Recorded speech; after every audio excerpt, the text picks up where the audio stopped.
A spice garden, Singapore's first experimental botanic garden to cultivate commercially imported spices. The hill was later used by the British as an arms store, barracks and hospital, which probably led to its final name, Fort Canning. But way before the British arrived on our shores, Fort Canning was the place where ancient Malayan royalty once lived and were laid to rest. It was considered so sacred that it was known as Forbidden Hill. Forbidden because commoners were not allowed to visit. Of course, all that has changed, and now you're most welcome to visit Fort Canning to see the old British underground bunkers, and if you're really brave-hearted, explore the ancient gravestones that still remain on its shady slopes. Now here's a building that just begs for attention. See the one adorned with colorful windows on your left? Home to the Ministry of Information, Communications and the Arts, its multi-hued facade not only reflects Singapore's multicultural heritage, but also hints at the building's equally colorful past. Can you believe that this rainbow splash complex used to be the old Hill Street police station and was once considered a skyscraper? But that was before World War II. In fact, the old Hill Street police station served as Singapore's earliest secure jail. And during World War II, it's even believed to have been a torture chamber. With such a vivid history, it's certainly no wonder the building was named a national monument in 1998.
On your right is Boat Quay and its stretch of colorful, quaint shophouses. It was completed in 1842 and is Singapore's very first quay. At its peak in the 1860s, Boat Quay handled 3/4 of Singapore's total shipping business. The sheltered riverbanks made excellent loading and unloading places. Back then, the whole river was chock-a-block with thousands of boats transporting a whole myriad of goods to be traded by the merchants who had set up shop in that row of buildings on the bank. Some of those goods included seafood, spices, and rubber. The precious cargo was shouldered across gangplanks by immigrant laborers known as coolies, whose blood, sweat, and tears formed the very backbone of our nation's rise to prosperity. Wonder why all the shophouses are concentrated on just one embankment of Boat Quay? Well, legend has it that the Chinese immigrants chose to set up home only on the south bank of the river. You'll notice how the riverbank curves just like the belly of a cock. In Chinese culture, this majestic fish is an auspicious symbol of good fortune and a great place to store wealth. These first immigrants believed that this part of the Singapore River was where prosperity and wealth could be found. That's also why many banks and businesses started up here and eventually developed this area into our current central business district. Where once boats lined the water's edge, today the banks of Boat Quay are lined with shophouses turned into restaurants and pubs. The facades of the Boat Quay shophouses have been retained, and their unique architectural styles give the district a distinct flavor. Notice how the shophouses are of varying heights? Long ago, this signaled the owner's wealth. In other words, the higher the building, the wealthier the owner. Perhaps these traditional beliefs have extended till today. Just take a look at the tall skyscrapers of Singapore's financial district towering over the Boat Quay shophouses. This is the perfect place for snapping pictures, so enjoy the 360-degree views and drink in Boat Quay's unique blend of traditional Asian values set against a modern and progressive backdrop. See how the shophouses form a charming contrast of Singapore's developing years against the skyline of a new Singapore. This truly is a uniquely Singapore sight. By the way, are you feeling hungry? Hawkers and their pushcarts used to line the riverbanks, selling local dishes that were cheap and delicious. A bowl of Teochew porridge cost only 10 cents. Better yet, side dishes were free of charge. Every day, the people who worked and lived at the river would eat at these pushcarts, sitting on little stools along the riverbanks. Perhaps that was how al fresco dining got its start in Singapore.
To have retained its intricate original form. It was manufactured in Scotland, then shipped to Singapore later to be assembled. Unfortunately, the bridge was built too low, and boats had to wait for low tide before they could pass. So look out and don't forget to duck as we cruise under the bridge. Just kidding. Coming up on the other side of Cabinet Bridge, you see a group of little boys jumping into the river. Don't worry about jumping in to save them. They're actually incredibly lifelike bronze sculptures showing a scene from the river's past, where children would stand and wave cheekily from their houses. One afternoon, they would take off all their clothes and jump in for a cool afternoon swim. Standing tall and majestic is the exclusive Bulletin Hotel, which blends the elegance of old-world charm with every modern convenience. Built in 1928, lots of paper pushing went on behind the hotel's splendid columns before its glamorous makeover. Its facade is a masterpiece of neoclassical grandeur, which belies its much stuffier original occupants, the Chamber of Commerce offices and the General Post Office, from which mail was transported along the Singapore River to and from ships. Since the 1950s, this was also the site of many political campaign rallies, but even longer before that, it was occupied by Fort Fullerton, built to defend the town at the mouth of the Singapore River.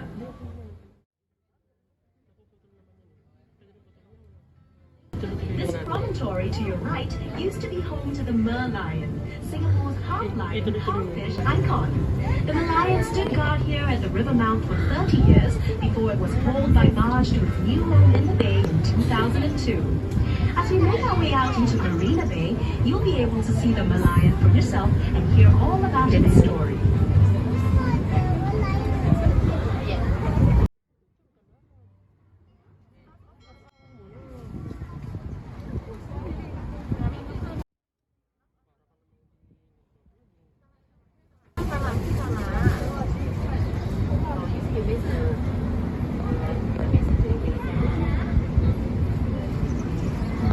물에 걸어 예술로.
Labas mo yung 360 na pa. Tutulong ka ng 360 siya.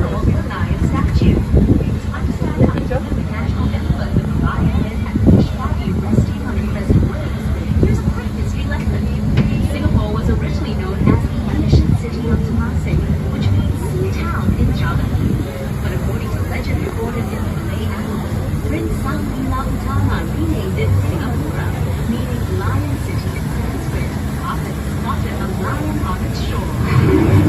The lion's head represents the lion spotted by the legendary Sang Utama on its fish scale symbolizes Temasek and Singapore's opportunities as a fishing village. Measuring 8.6 meters high and weighing 70 tons, the lion sits on reclaimed land looking out to sea. She attracts millions of visitors a year who take the trip to the Lion Park, photograph this world-famous icon of the new home right here in Sea Bay. Take a peek behind the lion and look for at the new one. Believe it or not, it's not only said to be the next in the lion cub is an curious lifestyle having a waterside tower known as the Bulletin Heritage that blends exciting futuristic projects with the older colonial landscape of Singapore. To your right is Quay, which was built in 1933 as a landing point for immigrants hoping for a new future in a new land. It was also once known as Red Lamp Pier because legend has it that a red oil lamp used to hang from its pier as a company guide to weary seafarers. Mindful of its rich historical past as a bustling trading post and gathering place for food lovers and entertainers, Bulletin Bay has been carefully conserved and now serves as the lobby of the Bulletin Bay Hotel. And beside it is Customs House, a charming conservation building from the late 1960s, which began as the Customs Harbour Branch building, one of Singapore's earliest modern-style public buildings. As Singapore's shipping and trade boomed, it became the home of the Singapore Customs Police, tasked with watching over one of the world's busiest harbors. Further out, you'll see the magnificent marine